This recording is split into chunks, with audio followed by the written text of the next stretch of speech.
This is the story of Morocco, the story of my country, paving the way for many other countries. The economic and social parts of our populations are in dire need of stable, secure, affordable and clean energy.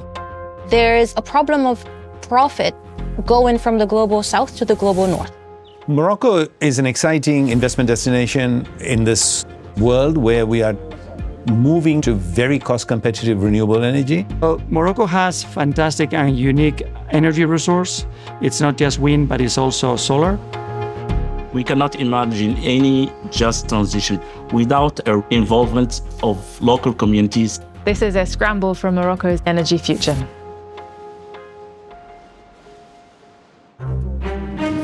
My name is Rachel Millard. I'm the clean energy correspondent at the Financial Times.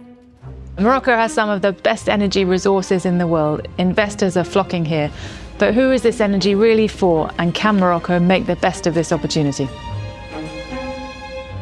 Morocco is an exciting investment destination, very stable country, able to attract significant investments, sovereign investment grade rating, good governance, abundant land, really stunning solar resources, wind resources. The world will start to move towards countries that can provide the most competitive energy. And as it happens, the most competitive energy, thank goodness, turns out to be renewables. Morocco will start to attract, and it is already starting to attract, energy-intensive industries. Morocco is facing a situation that makes it essential to have an energy transition, to move towards green energy. So it's a country that's a net importer of fossil fuels. But at the moment is heavily dependent on energy imports because most of its energy at the moment comes from coal and oil, and it doesn't have much of its own resources. So it currently imports about 90% of its total energy, which clearly makes it firstly very dependent on other countries, and also means it has a very high import bill and means it's generally vulnerable to volatility on global energy markets. It will help them improve their balance of trade, reduce foreign currency requirements. It'll make them much more resilient, and all that additional deployment will add to economic growth itself. Initially, these projects that are looking to generate energy and export will add, again, more economic vibrancy and add to competitiveness of the sector in the country. We want to ensure that in the future, going forward, the returns on investments are stable and sustainable for the state, for investors, but mainly for the population, so that the population can have access to low-cost and clean energy on a sustainable way. So Morocco has quite ambitious renewable electricity goals, and it increased them towards the end of last year in its latest submission to the COP process, which is trying to galvanize countries around the world to cut their carbon emissions. Its latest target is to triple its renewable electricity capacity to around 15 gigawatts by 2030, and it wants to try and phase out coal-fired power generation by 2040. Morocco produces an increasing amount of its electricity from renewable sources. It produced about a quarter of its electricity from renewable sources, which means it's doing pretty well compared to many other countries, but still has a long way to go. Today, we are the only African country that is interconnected with Europe and the Atlantic Basin, logistically, culturally, but also electricity-wise and gas-wise. We have the only bi-directional electricity and gas connection with Europe and the Atlantic Basin. Africa at all is not responsible of major emissions. Africa is today the only solution when it comes to making sure that we fight the major issues like climate change. So what's it really like to start an energy industry from scratch? We travelled to Morocco to find out. Our first stop was a solar farm developed by OCP. OCP is a fascinating case study. It's Morocco's massive phosphate-based fertiliser producer. This solar farm powers one of its nearby mines, but there are competing demands for the energy produced here. These panels have trackers, and the tracker system is making them following the light of the sun. It took us around 1.5 years to bring this solar farm. We had to rely on the workforce of 1,600 people. 70% of them were local people. It's built for OCP's needs, and part of it is going on the grid and then going also to the desalination plants that we established in Jorflasfar, 180 kilometers from here. Water scarcity is a massive issue. When we travelled to Morocco, we saw in every room and business we went to, there were signs warning people to use less water. We established a big program to desalinate water using clean energy and to reuse it in our sites and to provide part of it to the communities. The desalination plant we went to was told by the government to make more water for local people. So now Morocco is in big scarcity. We are in the 8th year of scarcity. We leave all the salts and prepare this water to final users, also potable water. The cost of desalination has come down. When we do that at a renewable energy plant, simply because by adding a small amount of scale, it's not going to cost so much, we're able to then deliver a plant that can not only serve the renewable energy project, but also can serve the adjacent population, not only for their potable water supply, but potentially also for economic activity like agriculture and so on and so forth. Morocco wants to desalinate water both for people to drink and to produce hydrogen in a low-carbon way by splitting it from water using green electricity. This is known as green hydrogen, and the Moroccan government and investors hope that Morocco can become a hub for the fuel. Some critics question whether this is a sensible use of resources. This is crazy. I mean, we need those desalination to provide water, drinking water for people. How comes that we are planning already to export this energy and our water, while we do need this energy and this water for our people. Companies like OCP are all under pressure to cut their carbon emissions, and OCP in particular uses a lot of ammonia, which is a compound of hydrogen and nitrogen, and it's keen to try and clean up the emissions of that product as well. The need of a green ammonia in terms of desalinated water is a very small amount. We don't think it's challenging to provide desalinated water for this industry. Part of our strategy to be carbon neutral by 2040, we need to switch to green ammonia to lower the carbon indirect footprint coming from our imports. So this is why we are relying on this opportunity of having energy, renewable energy with very low cost to produce low cost to green hydrogen and then green ammonia. Morocco has competitive, reliable, renewable energy, electricity. So obviously it is one of these handful of perfect destinations for doing electrolysis at scale to make green hydrogen. I think Morocco is a wonderful country when you can produce green energy and all the downstream integration of green power once you have it. Green hydrogen, green methanol, everything. Producing green ammonia and green hydrogen is a lot more expensive than producing the more carbon-intensive versions. It could be anything up to 6 times more expensive. Is there a business case at the moment? It's hard to say. Lots of companies trying to build these projects are finding it quite hard to find customers for the project. Obviously, OCP might be its own customer, but that brings its own questions as to the cost of its products. Decarbonizing the green ammonia and providing a green fertilizer can be an important lever to decarbonize the food industry, which is willing to take a premium. So this is why we're working in consortiums with food aggregators, with farmers, to make the case for the green ammonia and green fertilizer production. In the first wave, phase 1, all this stuff was foreign company.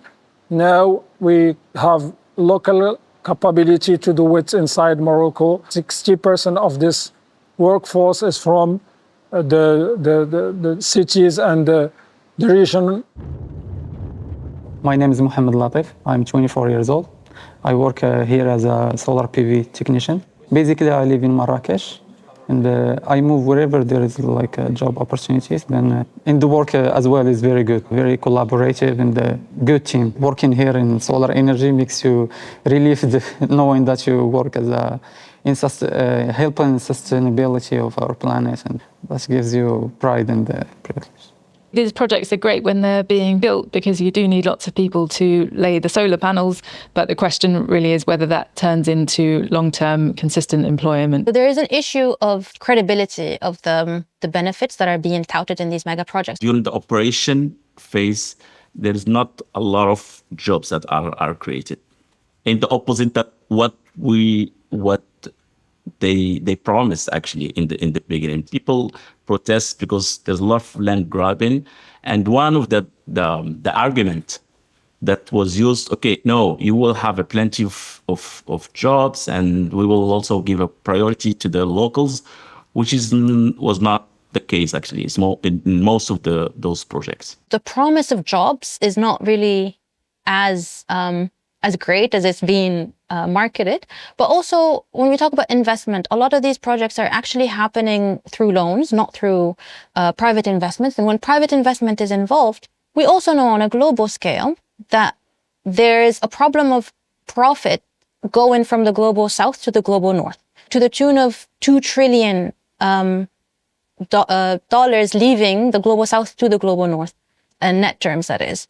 So we know that the investment narrative as well is not as peachy as it's being marketed. We cannot imagine any just transition without a real, genuine involvement of local communities in all phases. So in the design, implementation, and operation of those projects. This is a wonderful opportunity to create jobs and to create a new industry, because we don't have any legacy, we don't have any fossil fuels, and the only resource that we have today is solar and wind, and we can make a lot of it. This is why I think it's more than essential, it's central to our prosperity and to our industrial strategy.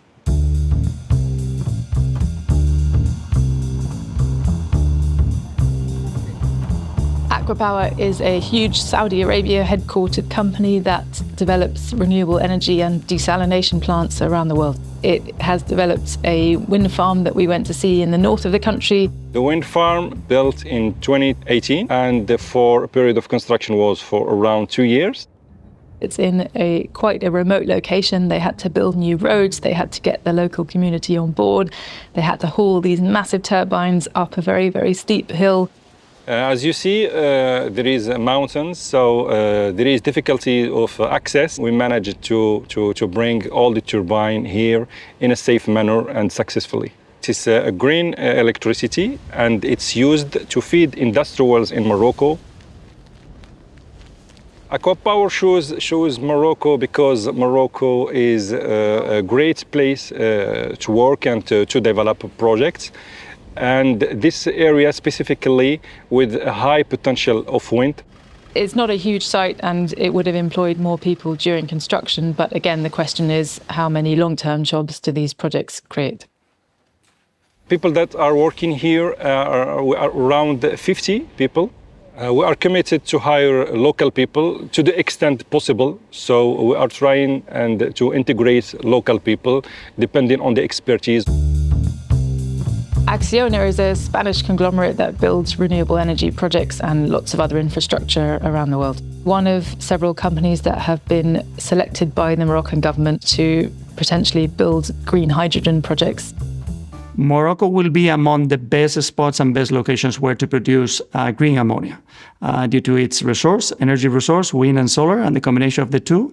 That will bring us among the lowest cost of ammonia production. There's a big opportunity on the green hydrogen space. 20% of the economy is going to be very difficult to electrify. Those are the so-called hard-to-abate sectors.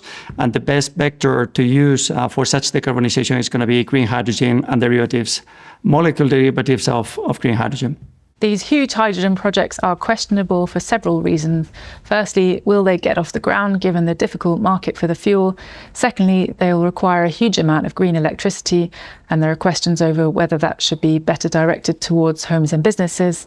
And thirdly, many of the large-scale projects that the Moroccan government is inviting investors to develop are in the disputed territories of Western Sahara. So the global economy and the energy market has shifted substantially substantially over the last year after Trump's administration, a little abandoning the green agenda. Corporates as well as countries are not as enthusiastic about the decarbonization, and they are more focused now on cost. Our projects are located in the Layun region and the Boshtu region. We are going to make sure that our operations will fulfill the international laws, regulations, to make sure that this is going to benefit the local communities. We'll maintain transparency and integrity. We have 12 regions in Morocco, 6 main regions that are gathering a lot of interest from investors, including the 3 southern provinces. Instead of exporting hydrogen, British company Xlinks wants to export green electricity directly to Europe via underwater cables. But an Xlinks project to connect Morocco directly to the UK grid was dealt a blow last year when the UK government said it wouldn't award it a revenue guarantee contract. They did not feel that they could support this project. We have gone on to now look at how we can implement that project, possibly with some industrial bilateral offtake. Industries are moving away from fossil fuel burning to electric. So we are looking at that, and we are looking at alternative sort of locations. We can deliver secure, competitive supply from Morocco directly underwater into Germany. The broader question here is whether countries like Morocco will end up making the most of their very rich solar and wind resources. Will it transform their fortunes on the global energy stage? The regulatory framework is being enacted and reformed to really ensure that investors have access to those opportunities in a most stable, sustainable, but also bankable way. Energy is such an enabler of life itself. It is the foundation of prosperity. In a country like Morocco, where you can generate energy competitively in abundance, well, it's called renewable resources for that reason. You continue to reduce the cost of your domestic consumption. It's in fact even much more valuable than a resource that you dig out of the ground. This is a fantastic additional economic value proposition.